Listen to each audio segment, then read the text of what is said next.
આપને હું દ્રશ્યો બતાવવા માંગીશ પાટણ રેલવે સ્ટેશનના ગરનાળા વિસ્તારના દ્રશ્યો તો તમે જોઈ શકો છો।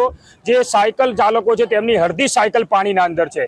હાલ તો જે સામાન્ય વરસાદ પડ્યો છે અને વરસાદ પડતાની સાથે જ ગરનાળાના અંદર જે પાણી ભરાઈ ગયું છે, એટલે અહીંથી જે લોકો અવર જવર કરવા વાળા છે તેમને હાલ તો હાલાકી ભોગવવાનો વારો આવી રહ્યો છે। બીજી તરફ જો વાત કરવામાં આવે કે ગરનાળાના અંદર પાણી ભરાઈ જવાના કારણે હાલ રસ્તો છે એ બંધ થઈ ગયો છે। એટલે પાટણનો જે મેઇન પ્રવેશ કરતો જે રસ્તો છે તેમાં પાણી ભરાઈ જવાના કારણે હાલ તે રસ્તો બંધ થયો છે। એટલે નગરપાલિકા જે પ્રી મોન્સૂનની કામગીરી કરતી હોય છે તે કામગીરી ખાલી કાગળ પર જ દેખાતી હોય છે।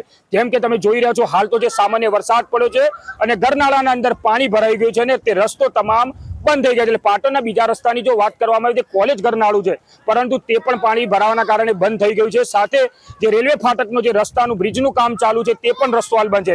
એટલે પાટણમાં પ્રવેશ થવા માટેનો એક જ આ રસ્તો છે જે ગરનાળાનો રસ્તો છે તે પણ હાલ પાણીના અંદર ગરકાવ થયો છે અને રસ્તો છે તે તમામ બંધ થઈ ચૂક્યો છે। એટલે હાલ પાટણ શહેરીજનોને બહાર જવું હોય તો બહાર જવા માટે કોઈ રસ્તો નથી, ત્યારે પાટણના બહારથી આવતા લોકોને પાટણ શહેરમાં પ્રવેશવો તે પણ રસ્તો હાલ બંધ છે। એટલે હાલ સામાન્ય વરસાદના અંદર જે પડી રહ્યો છે તેના કારણે હાલ ગરનાળા વિસ્તારનો જે રસ્તો છે હાલ તો ટોટલી બંધ થઈ ચૂક્યો છે।